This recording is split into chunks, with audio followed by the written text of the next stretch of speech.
What's up, people? Today I'm going to be jumping into the weirdest client meeting I've ever had. I'm willing to bet that not a single one of you will have ever had anything like this happen to you. Honestly, tell me in the comments if you have, but this is nuts right here.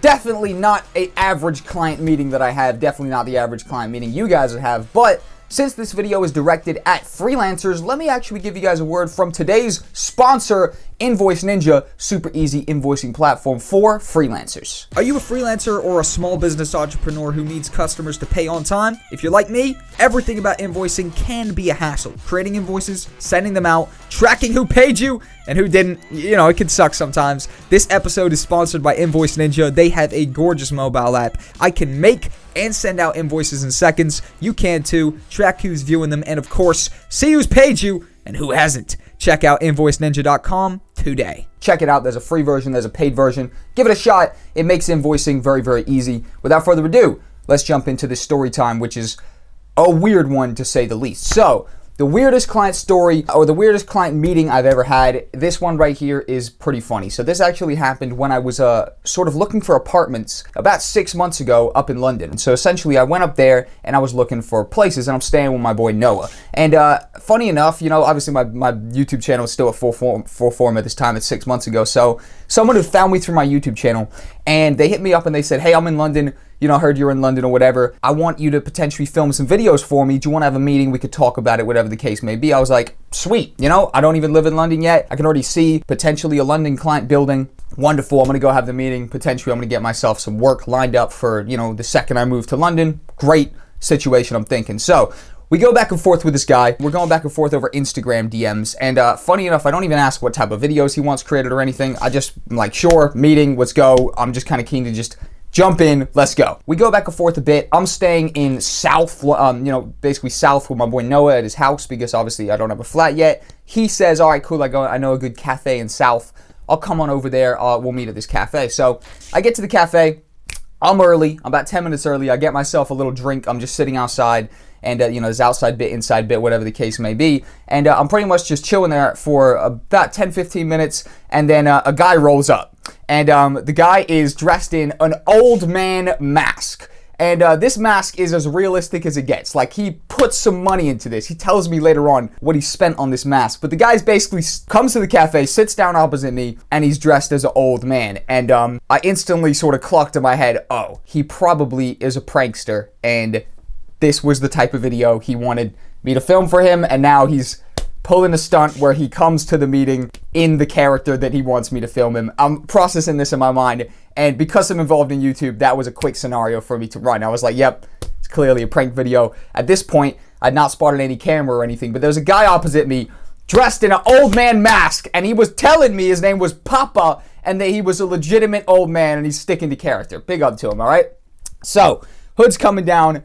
Essentially, we are sat there talking back and forth, and at this point, I'm just fucking with him. I'm playing along, essentially, right? So I'm like, wow, you're in great shape for your age. He's like a gym guy or whatever. So I'm like, bro, for your old age, you're doing all right, bro. You know what I mean? He's trying to, he tries to get me to come inside the cafe to get him a drink or something. I could tell from a mile away it was a bait. I was like, nah, I'm staying here, but I'm gonna watch you go in. He goes in. Into the cafe. I'm sat outside just looking in. He does a stunt where he falls on the ground in front of everybody and pretends like he's an old man that can't get up. Seeing it coming from a mile away, I'm glad I didn't step in there because obviously the point is to put me on the spot, see how I'm going to react in that situation, And, he comes back out. He's got his little lemonade or whatever that he inevitably actually bought inside. And we start talking back and forth. And essentially, he just starts escalating the situation more and more and more. Inevitably, I realize about 15 minutes into the convo, 10 minutes into the convo, that I'm staying with my boy Noah, and I'm going to have to explain this situation to him. Because I've told him, the last he heard was, see you later, bro, I'm going to a client meeting, I'll be back in a bit, whatever the case may be. Motherfucker, do not do that again. You fucking embarrass me in front of the people. I'll take you out to the butcher's house. God damn it. Anyways, so I'm sat there, I'm thinking, how am I explaining this to Noah? How is he even going to see this, how I see this? So I realized I had to get a video. So halfway or 10, 15 minutes into the convo, I pull out my phone and I start recording him. And he turns it up a notch. I'll show you guys the video right now. In fact, let's watch this video together. Let me go to my favorites. I know I've got this in my favorites. Here we go. Say what's up to Noah real quick. Hello, Nero, how's it going? It's me, Papa Jordan. And this is gonna be for you, yeah? There he goes. There he goes, Noah. This is crazy. Oh, yeah. This is fucking unbelievable right now. Jesus Christ. It's gonna be the fright of my life. There he goes. Oh, yeah. That's inspiration if I ever seen it, big dog. You see? There you go. Alright, so I'm playing along with him. The dude is essentially trying to put me on the spot, trying to make it like an awkward situation. I start breaking it down to him across, sitting across from him that this is great, it's good, but I'm untrollable. I seen it coming from a mile away. If you guys didn't know my backstory, I used to do trolling videos on the internet when I was a kid. That was my first sort of success on YouTube, if you will. And I'm not trollable, alright? At least not by a fucking old man mask. That's a weak troll anyways. Maybe a more thought out troll I would have fell for. That one right there was weak at that point, right? So we're talking back and forth, and then out of the corner of my eye, I see a girl sort of just suspiciously behind a van, right? And I look at her, and she makes eye contact with me, and actually baits out and ducks behind the van. And I was like, wow, that's definitely the camera girl. So I basically go to him, I was like, shit, bro, and I kind of turn it up a notch a little bit, right? And I'm basically like, I just spotted your person, you know what I mean? I'm not gonna lie, bro, you need me on your team. And I start doing a little bit more, saying that it was a shit attempt, basically. And I'm sort of just like, you need me on your team. She just ruined the whole thing. And he's like, oh no. And basically, obviously I point out the cameraman. He starts talking about, whatever, where did you go wrong? And I started giving him a bit of credit, because I was like, you know what, bro? If it was anybody else in this situation, you would have gotten them. I'm not trollable. At least not by a small troll like this. I spotted your camera girl. Anyways, the jig's up, essentially. So he's like, all right, you know what, bro? Fuck it. Do you want to come around the corner and I'll show you my face? And at this point, I'm like kind of weirded out. I'm like, do I want to go around the corner with this fucking guy? He's kind of a madman. Do I do it? And then I'm like, you know what? I'm going to do it. So I went around the corner with him after talking back and forth with him. Went up the road. He takes off his mask. I was expecting like some Harvey Dent type of half-face type of situation. It was not. Dude was a normal guy. He's actually a crazy Romanian guy who I cannot confirm whether he's a illegal immigrant or not. Who knows how he got over here. Madman Romanian dude snuck into the country on the fucking back of a gazelle. This dude is a madman, and honestly, he basically broke down the story to me that he's just a crazy fucking Romanian guy who does trolling videos to pranking videos. He wants me to record them.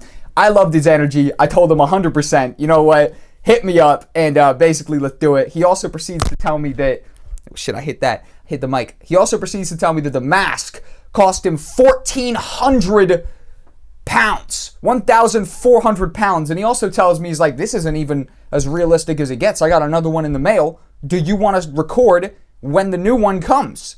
And I'm like, you've got one better looking than this? All right, sweet. So we put a little plan together. Inevitably, the mask gets delayed, some sort of shipping bullshit. We went back and forth for a couple months as soon as I moved to London, trying to set something up. Nothing actually inevitably came of it, but what did come of it was a 10 out of 10 hilarious story. The weirdest client meeting I've ever had. This dude literally turned up dressed as an old man and tried to troll me. We got good pictures out of it. They literally got, I'm sure I put these up already, but they've got the pictures. He sent me pictures afterwards of the girl who was filming me on the camera. They sent me a screenshot of the fucking camera from afar, right? So she was across the road. 10 out of 10 experience. A great way to get introduced to the London freelance market. By all means, I've lived in London for 6 months since then, right? Now I'm back down here in the countryside because of coronavirus, but I'm paying for my flat up there. All my bills.